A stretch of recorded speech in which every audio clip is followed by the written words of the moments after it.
À côté de certains animés de saison qui restent dans les grands codes du shonen ou encore de la multitude d'isekai plus ou moins bons qu'on se chope à chaque saison, il y a toujours des animés qui essayent un peu de sortir du lot. Des animés qui essayent d'apporter un espèce de vent de fraîcheur sur leur genre ou tout simplement d'en créer un bien à eux. Alors bien sûr, c'est pas forcément un gage de qualité, mais ça peut tout de même donner naissance à de belles pépites. Salut tout le monde, c'est Gwen et aujourd'hui j'aimerais vous parler de l'une de ces pépites, un animé qui se présente comme un genre de thriller SF, ID Invaded. L'histoire de cet animé prend place dans un monde futuriste où une organisation policière nommée Cura peut envoyer ses enquêteurs directement dans l'inconscient des tueurs en série. En effet, en détectant grâce à un appareil de pointe les pulsions meurtrières du tueur, souvent trouvées sur les lieux de ses précédents crimes, on peut créer un puits et y envoyer notre détective à la recherche d'indices. A savoir que le détective retrouve à chaque fois dans ses puits Kaeru, une mystérieuse victime dont il doit à chaque fois élucider la mort.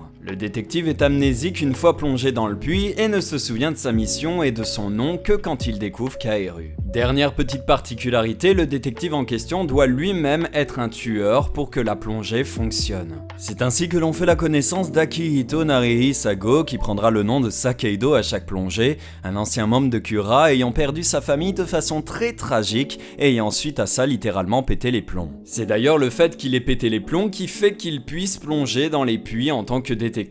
C'est ainsi qu'on le suit au fil des enquêtes, lui et d'autres détectives qui viendront s'ajouter par la suite. Mais leurs véritables ennemis ne sont peut-être pas ceux auxquels ils pensent. C'est vrai qu'en général, on a tendance à un peu débrancher son cerveau quand on regarde un animé, ce que je vous déconseille très clairement de faire avec celui-ci. En effet, c'est un animé très prenant, mais qui demande également pas mal de réflexion, un espèce de polar, mais avec cette touche animé japonais. J'aime beaucoup ce côté très pessimiste mais réaliste au sujet de notre société, des humains qui se plaisent à observer le spectaculaire, même quand celui-ci est terrifiant. Vous savez, ce fameux exemple des gens qui préfèrent prendre un selfie alors qu'il y a un danger à proximité. L'animé étudie d'un côté la psyché de criminels et de l'autre la stupidité d'une société qui va toujours plus loin dans l'absurde. Et c'est vachement intéressant. En plus de ça, on a un protagoniste bien développé, surtout du côté du monde réel, sachant que celui-ci est reset dans les puits à chaque plongée. On en sait encore peu sur lui, mais il n'est pas vraiment considéré comme le héros, il est plus utilisé comme cobaye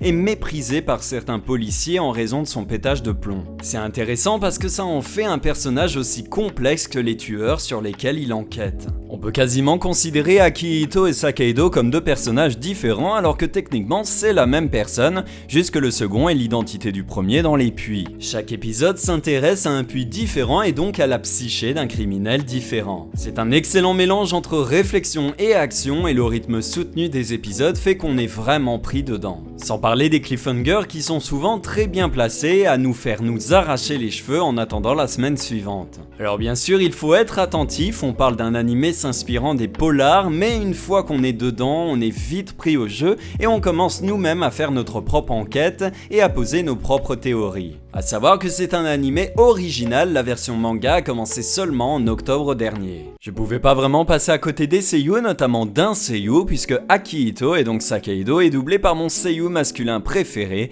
Kenjiro Tsuda. Si vous voulez des exemples récents de ce qu'il a pu faire, il a notamment doublé Overhaul dans My Hero Academia et Joker dans Fire Force. Il est dans énormément d'animés en ce moment, il a un CV de dingue et il le mérite amplement tant sa voix est unique et charismatique. Je trouve qu'elle donne un plus de fou au personnage qu'il double. Pour ce qui est de l'opening, on retrouve le titre Mr. Fixer de Sue qui est excellent. Et on retrouve pour l'ending Other Side quant à lui interprété par Miyavi et très honnêtement ça doit être le meilleur ending de cette saison-ci. D'ailleurs visuellement l'ending utilise un procédé de double exposition qui fait énormément penser à celui du générique de la série True Detective et je pense pas que ce soit anodin. Bref, si vous aimez tout ce qui est enquête policière, science-fiction et étude du cerveau humain, ID Invaded vous plaira forcément. Ah et si ça vous suffit pas, l'animé est réalisé par Ei Aoki, le réalisateur de l'animé de Fate Zero. En tout cas, quoi qu'il en soit, je vous le conseille bien évidemment. Il est dispo sur Wakanim, ça sort tous les dimanches et il y a pour le moment 8 épisodes. Merci d'avoir regardé cette vidéo. Si celle-ci vous a plu, n'hésitez pas à laisser un petit pouce en l'air et à vous abonner, ça fait toujours plaisir. Un petit commentaire également si c'est nécessaire.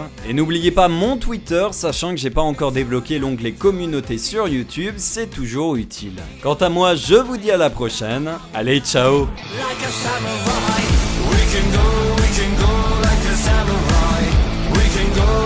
go like a samurai.